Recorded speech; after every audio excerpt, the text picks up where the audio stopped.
My name is Daniel Fisher, and I'm a person with lived experience of my own recovery from schizophrenia. And I also am a psychiatrist. I've worked doing community psychiatry for 40 years. And I want to describe now where emotional CPR came from, what emotional CPR is. Emotional CPR is our way of teaching people to help other people through a difficult time, through distress. And it's analogous to CPR, where a person's physical heart has stopped beating. At times, especially in this period of COVID, our emotional heart needs to be resuscitated. And that's what we teach in emotional CPR, although it's really intrinsic in each person to be able to help another person. And where did it come from? Well, it came from my and other people's lived experience of recovery from severe emotional distress. And it really is the embodiment of what we most wanted from another person when we were in emotional distress. And I'll briefly say that for myself, I went through a period in my 20s on 3 different occasions when I stopped going to work. I was a biochemist at the time. I stopped speaking. I even stopped eating. It was a life-threatening situation. And I was really in a struggle as to whether I wanted to continue to live the kind of life that I've been living, which was really for other people, not for myself. Very inauthentic. I just knew what other people wanted, and I just gave them what they wanted. I had no idea who I was. And I think my inner self just said, stop, you have to pause. Luckily, I found in one of the hospitals especially, 2 corpsmen. It was a Navy hospital, and they were able to reach me. They didn't have a lot of formal training, a lot of formal clinical training, which probably was a good thing, because unfortunately, a lot of clinical training and a lot of over-reliance on medication can short-circuit the relationship, can interfere with the connection that you need. And I'm not opposed to medication, but it should come late in your connecting process with another person. And these 2 corpsmen, I wish I could find them. One was named Tori, and the other was John.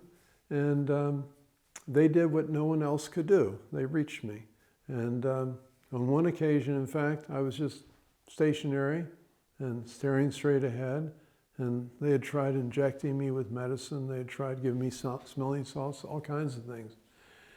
And one of them, one of the corpsmen just came and looked at me, and looked at me, and looked at me. And I realized for the first time somebody actually was taking an interest in me as a person. And it wasn't just there to fill out a form or ask a set of questions. And he said, if you can hear me, just nod. And I nodded. And that was my first sort of step back into the world. And I thought at the time, if other people had been through what I was going through, they'd know just to be with me, not to try to fix me, not to try to give a plan for me, and not to judge me, but just to be present with me. And that, I would say, for myself, was the beginning of thinking about what was to become emotional CPR 30 years later. Emotional CPR is a way of reaching people in distress. And just as those corpsmen had reached me, I'm now trying to find ways to teach other people to reach a person in distress. And we have the C and the P and the R. And they're not exactly linear, but we try to cover each of them. And the C is for connecting, especially at a heart-to-heart level. And we encourage, in fact, not overly relying on words, but to be with the person and be with them non-verbally as much as verbally. Their facial expression, their posture, but especially to be aware of one's own posture, one's own feelings inside. And the big difference between emotional CPR and a more clinical approach is that we encourage the person who's assisting to share some feeling that they're having in being with the person in distress. And somehow this gives the person in distress a feeling of more safety, a feeling of almost permission to share their own feelings. And this is very different in traditional training. Therapists is taught to keep their feelings to themselves. But actually, when you're in severe distress, you want to know there's another human being there. You want to know that they're with you and that they care at some level about you, especially the you that's not expressing itself just in your head. The P is for empower. We cheated a little bit. The P is not right at the very beginning. But by empowerment, we really mean expressing of your own feelings, because our power comes from the expression of our feelings. And it's once we're able to express a whole range of our feelings, our sadness, our fears, our anger, our happiness, our joys, the more of those that we can express, the more power that we have in our own life, the better decisions that we can make, because we know what resonates and what gives us a positive feeling. We know relationships that we're working for or aren't working for us. And so the R is, we didn't say recovery, because this isn't just for people who've been labeled with a mental illness, it's for the entire population. So R is revitalize, bring back to life. Because when you feel a connection with another person and you experience your own feelings, you come back to life. And that's revitalization. It's not a tool for your toolkit, because it isn't something, we don't have a cookbook that says do A and do B and do C. We do have intentions, which we'll get into, but they're not rules that you strictly have to follow, because it's important for you to make it your own, to be authentic as possible yourself when you're with another person. And we can't teach each person just how to be authentic. But we do is we give people permission and some clues about how to experience themselves, how to experience being with another person. So it's a way of being more than it is a way of doing. Emotional CPR is for everyone, just as CPR is for everyone. And we make it as accessible as possible, regardless of a person's education background. And in fact, although clinicians often at times find it useful, it is harder somewhat for clinicians to learn this, because they have to do some unlearning. Unfortunately, clinicians, as I mentioned earlier, have been taught not to share feelings. Whereas people who are providing support, like home care or first responders or people that are not as clinically oriented, they have a human response. That's more automatic. I think also people get a lot of emotional CPR from animals, dogs, cats. They often are service animals, and I think the reason is that they respond right away. It's very important to respond. I'll say a word about that. It's been shown with babies that if the mother, and it's sort of a mean experiment to do, but if the mother is gazing at their baby, could be the father, but it happens to be the mother, and for 30 seconds shows no expression, the baby automatically starts to cry. So the interplay of feelings between people starts as a survival. That's our survival right from the beginning, right at birth.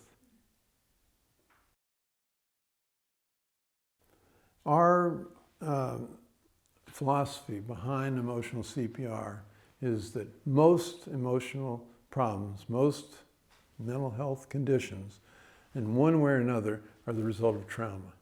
And there are a variety of ways that people can experience trauma. Usually people think of physical or sexual trauma, but economic trauma, racial trauma, the trauma of being homeless, the trauma of being in a strange land, the trauma of rejection. There's so many different forms that it can take. So we focus very much on what does trauma do? And trauma creates a fight, flight, or freeze response in the person. And in many of these conditions, there's also a numbing that goes on of your feelings, and there's a tendency of people to isolate, separate. Sometimes they move against people, but not to be able to connect. There's generally a disconnect and an alienation. And also people feel helpless often, or hopeless after trauma. And it happened to me. I was traumatized when I was 10 years old by a teacher, and I was sexually abused. And I think part of my recovery from what was described as schizophrenia was a recovery from that trauma, because that left me afraid of people. It left me feeling like, what are they thinking about? And that made me want to please even more and really get the approval of other people. I had to really accept I went through the trauma, but I'm still here, I'm still alive. And so the three major impacts of trauma are disconnection and alienation, secondly, a sense of disempowerment, and third, an emotional numbing. And emotional CPR addresses the disconnection by emphasizing, especially connection at a heart-to-heart level. It addresses the disempowerment and the helplessness by helping a person to experience their emotional power. And it helps with the emotional numbing because it brings back a sense of feeling, a sense of vitality. That's the revitalization. Emotional CPR is a very pragmatic practice, and we learned from doing what has been most helpful. So it's from the ground up. And we didn't start with a theory and then say how we're going to apply this theory. However, in doing the practice many, many times, hundreds of times, we have come up with a description of what we think may be going on during the process of emotional CPR. And this is shown in the slide that shows trapped in monologue and heart-to-heart dialogue. So I'll describe this slide a little bit, because I think it gives a good overview of what we understand perhaps to be going on during emotional CPR. So if you look on the right, you'll see two figures, and they're holding hands. It could be two, it could be four, it could be a whole community of people that ideally are involved in what we call heart-to-heart dialogue. They are connected through their hearts and through their verbal cognitive dimension. And the red drawing shows that the two people's hearts are connected. That means they're emotionally connected, their feeling level is connected. They also feel a connection between their thoughts and their feelings, which is very important to achieve. It's not easy to do in this society that is very much separates our thoughts from our feelings. And in blue is the verbal connecting that is the most usual. So this is an ideal that we're striving towards. Not a lot of people actually have achieved such a connection at a heart level, emotional level with other people. Now, what we believe occurs, and we described it earlier with trauma, is that there is a separation of the head from the heart. And this is pictorially described as a separating of the head from the body. And trauma tends to do that because the fear and the fight and the flight that it causes actually puts a person in an emergency state of readiness, vigilance. But it also suppresses one's feelings. And I'm afraid a lot of people in our society are perpetually in that state.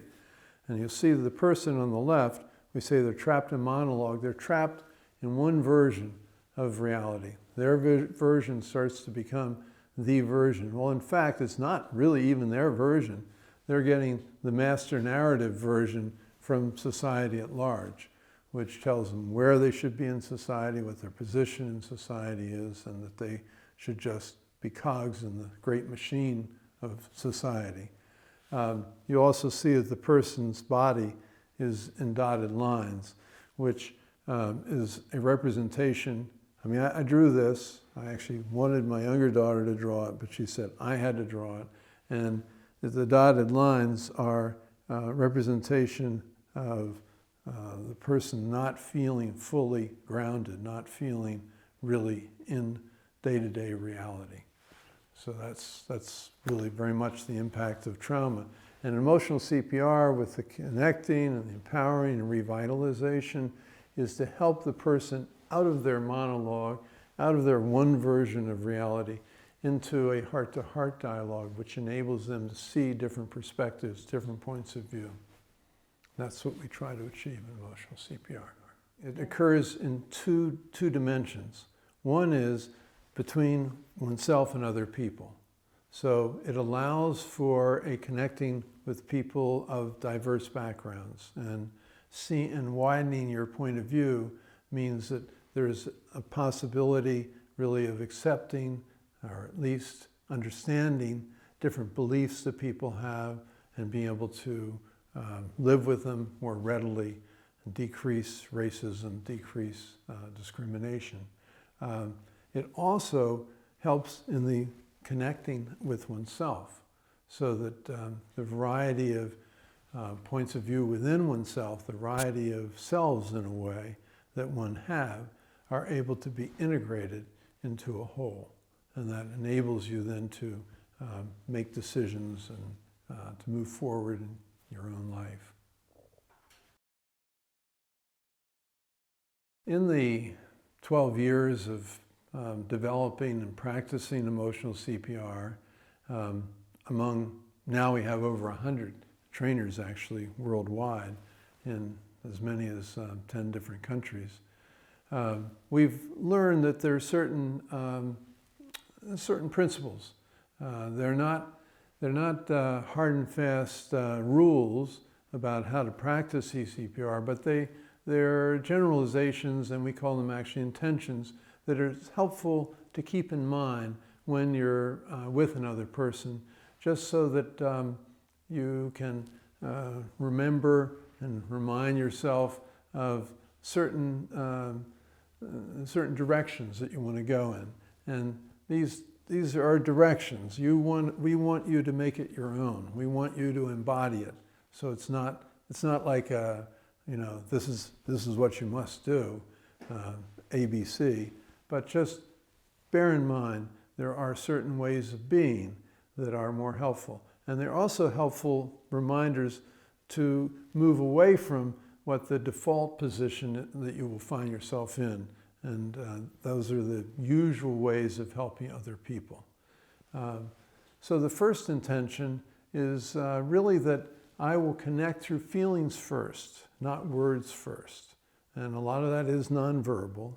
And that means being very attentive to your own feelings and the other person's feelings. And then being present with your ears, but also with your eyes and with your heart. So listening with your heart, your eyes, and your ears, which interestingly, the Chinese character for listen, which is ting, is actually a representation of sub-characters for ear, eye, and heart. And so we're, I think, in a tradition that goes back many thousands of years. I think people used to understand that that was a way to really connect. And the second intention is that I will be aware of what my own feelings are in being with a person who is in distress. I want to really experience what I'm feeling, but not react right away. Especially if somebody's angry, you may want to defend yourself, and try to argue, it's really, they're there, or try to calm them down. Take a deep breath and allow yourself to breathe into the deeper feelings that go with it, and the deeper observations about that person and about yourself. Then the third intention really is to share something of your feeling, of what you're feeling, what you've picked up from the other person. And you may pick it up in your body. There was a peer in Poland who reached a young man that no one else could reach. This young man had 9 hospitalizations and repeatedly went into other realities, and people just couldn't reach him. But this peer did reach him, and I asked him, how did you reach him? And he said, he reached me. He reached me. And I said, what do you mean? He said, while I was with him, I could feel some discomfort in my stomach. And I shared that with him. And he said, you feel that too? And he came to. He was in the same time as I was, the same reality. And he said, then we were able to proceed and connect. And the fourth intention is to be able to be with the person and not feel you have to fix them.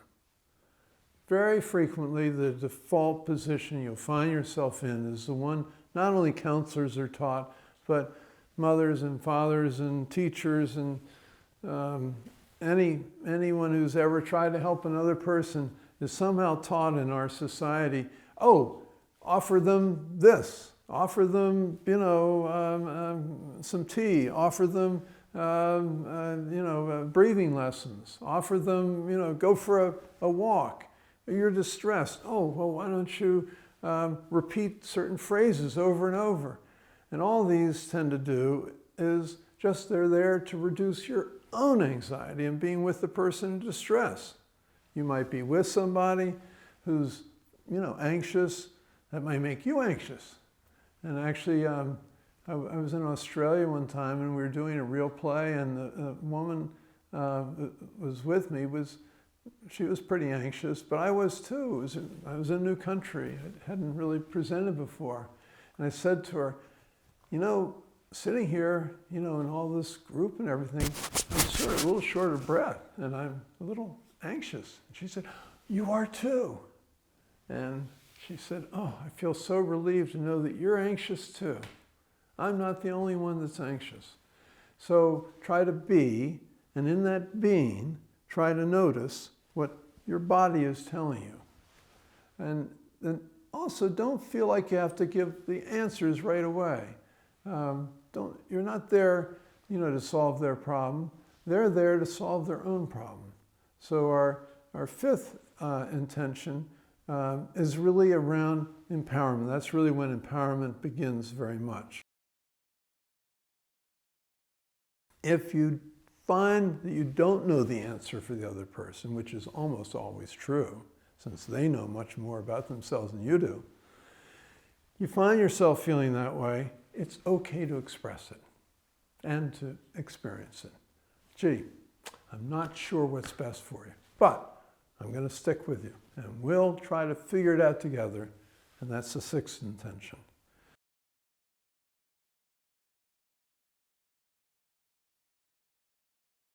So you can't empower another person. You can't say to this person, oh, you're going to be more powerful. That doesn't work. But you can enter into the relationship in such a fashion that they experience their own power, so that you enter in genuinely wanting to learn from them, genuinely curious and interested. What would you do at this point?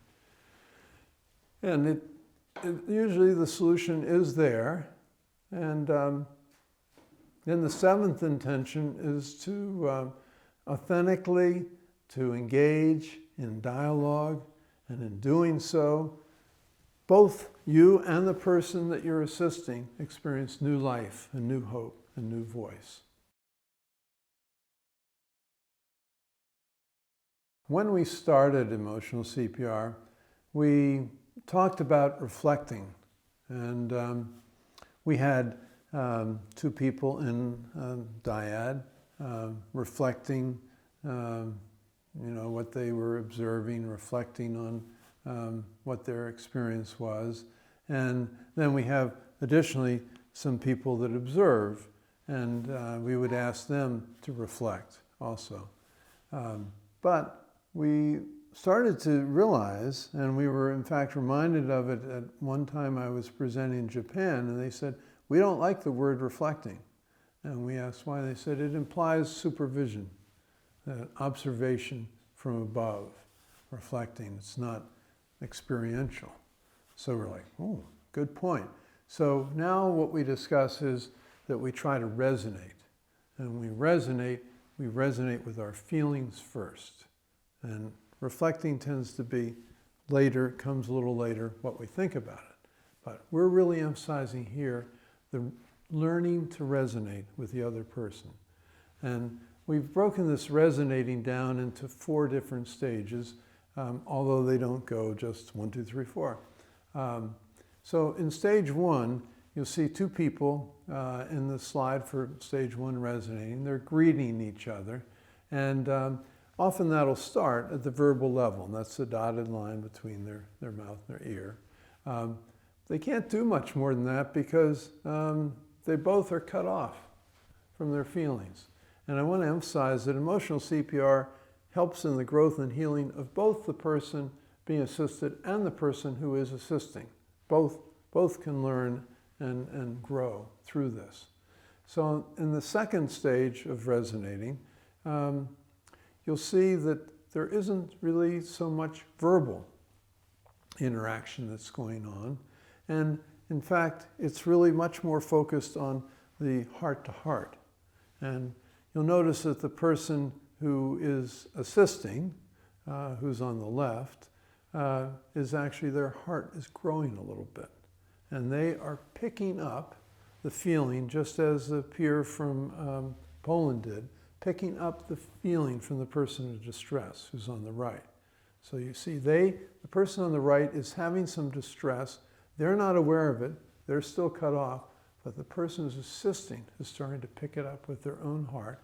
And in fact, you'll notice their neck is starting to heal. So they're starting to feel a connection between their heart and their head, their heart and their mind. And then the third stage of resonating is where the person who's assisting starts to share some of what they're feeling. So the peer in Poland, he shared, I'm feeling some discomfort in my stomach. That was the expression. And you see his heart has grown a bit more, his neck is almost fully healed, and he's expressing it to the person in distress in such a fashion that they're starting to feel. They're starting to feel some of their own feelings. So their heart is starting to grow, their neck is starting to heal. And then in the last stage, the person in distress is actually able to express some of their feeling. Oh, I'm feeling some of that too. And I feel some more connection with you because I'm feeling and you're feeling. So we're sharing a feeling. And in that stage 4 of resonating, it actually looks like the 2 people are almost sharing a circulatory system. And it's a little bit like something called extracorporeal CPR, where you bring somebody to an emergency room and you've been pressing on their chest because their heart hasn't been starting, but it still doesn't bring them back to life. You have to hook them up to another machine, and that's called another form of eCPR, extracorporeal, outside of the body CPR. And I believe what we're doing emotionally is creating outside of one's own body CPR for our emotions. Emotional CPR really takes place in four different levels. And the first level that we started with historically was a dyad, one-on-one. How does one person assist another? The more we practice eCPR, the more we realized how important it is to practice eCPR with oneself. So, what am I feeling at this time? what's my body telling me about my own feelings? And how can I express those to myself even? And we call this eCPR. And this self-care is very important. And mindfulness can be very helpful, for instance, and it is very good preparation for eCPR is the eCPR, taking care of oneself, and one's own body, and one's own mind. Then we realize, well, when we're together and we do the training with 12 participants and 2 to 4 different trainers, we have a group. And that group we want to tend to very much. Right from the start, we realize that the connections between the group members are a very, very important part of the learning process. And we call that eCPR. So that's where we practice the principles, the intentions, emotional CPR with each other. So we're trying to be authentic as possible. We're trying to really be on the same wavelength and really feel when we're speaking. Our hope in the future, a dream that we have, those of us that do emotional CPR especially, is that it will become as widespread and well-known as CPR. And in so doing, it will prevent many of the emotional crises that people go through and will decrease the pressure on emergency rooms, the pressure on psychiatric hospitalization. And especially important in this period of COVID-19, where you can't just diagnose and treat. We're in a disaster. We're in a community-wide crisis. And at times like that, I worked, for instance, in New Orleans after Katrina. There were 900,000 people that were experiencing a great deal of distress. And I contacted the Red Cross and said, I want to come down and help out. I'm a psychiatrist. And they said, well, we don't want psychiatrists. And I said, well, I'm also a peer. And oh, they said, fine. And I said, and I can come down and I can teach other peers how to assist. That was 2005, and that was really sort of a prototype of emotional CPR because we didn't have the program yet. But our hope and our dream is that we'll have community CPR, that everyone will be able to practice it.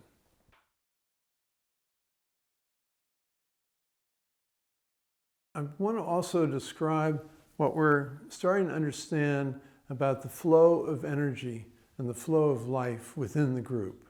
And I think this applies to any time groups of people get together.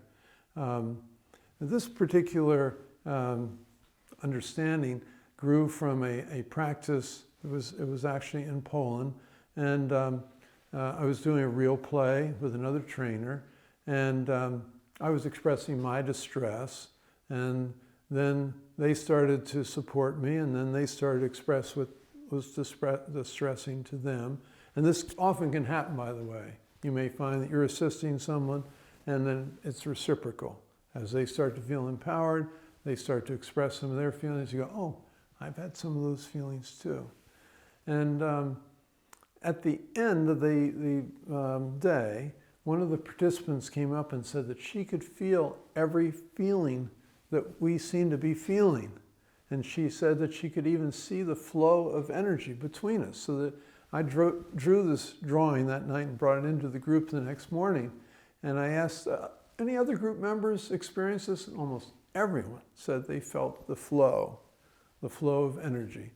And so the two larger hearts at the top are the real play. And you may notice infinity. There's a drawing of infinity between us and the other participants. And I believe that when we really experience our feelings connecting with another person's feelings, that we start to feel the time suspends, and we start to feel a sense of eternity.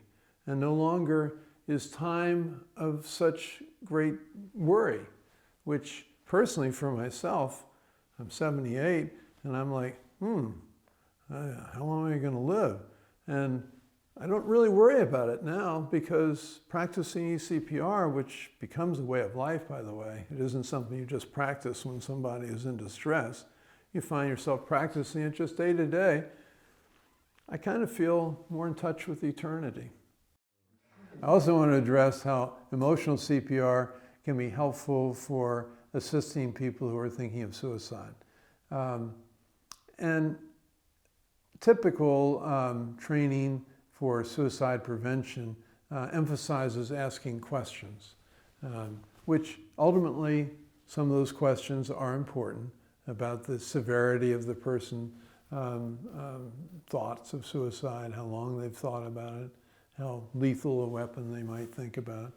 However, those should only come after a connection is formed. And emotional CPR, we say always connect first, then see what can we do, mutually to work out some sort of healing.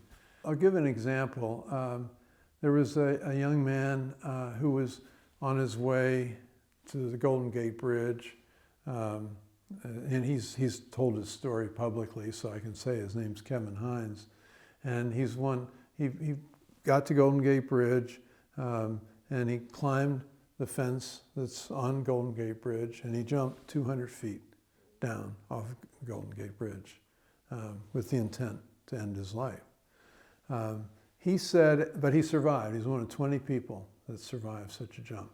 He said afterwards that on the way there, if one person had felt or seen that he was in distress, maybe when he was starting to climb the fence, one person had stopped and interacted with him and had shown some caring and connected with him, he would not have jumped.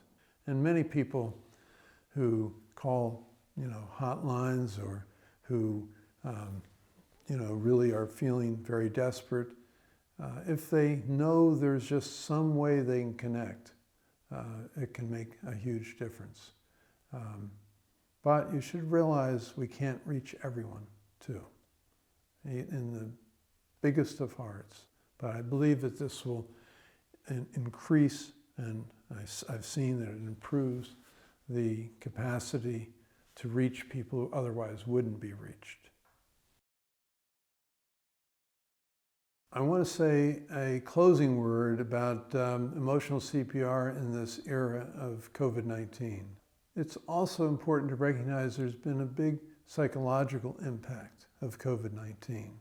It's quite traumatic to have to be separated and isolated and quarantined. This is our source of our day-to-day vitality, is in our connections. So it's especially important during this period to, at any time that you have an opportunity, to connect more deeply, more fully than ever, and not to squander those chances, even if it's writing a letter or it's a phone call, just a hello, reminder, a text, I'm here. Any of those are important. Also, it's been shown that social connecting actually improves your immune response. So in addition to being as much oriented towards self-care and trying to exercise and eat well, which also improve your immune response, it's also important for your immunity to be connected as much as you can with other people. I think that we're going to probably find that emotional CPR can help very much in the after effects of COVID-19. I think the participants need to recognize that emotional CPR training is very experiential and is not a lecture format primarily. That's why we urge people to go over the slides ahead of time to maximize the time together, spending that time together interacting and engaged in dialogue and creating a safe as possible space among the participants. We started standing, the presenters standing with PowerPoint slides on the wall and giving, this is what it is, and sort of a typical teaching style. And then we discovered that didn't work so well because that wasn't within the principle of eCPR, which is equality and being really with the same level of people and each person being able to contribute. So we sat down, became part of the circle. It's a little harder with Zoom, but And we invite dialogue. And also we invite people to share some of their feelings. We call them real plays instead of role plays because they're not scripted. But you don't have to share intimate details of your life. It's just, how are you feeling at this time? And, you know, what do you notice in your body? And, you know, do you feel a little sad, or maybe you're a little on edge? That can be shared, and that gives an opportunity for the person assisting to see how can they help you feel comfortable sharing those feelings. I hope this overview gives you a better idea of what you'll experience in emotional CPR. And also, you should come, hopefully, with any questions that might have come up as you were going over this video together with me, and ask the trainers so that they can additionally go over those points in the in-person training.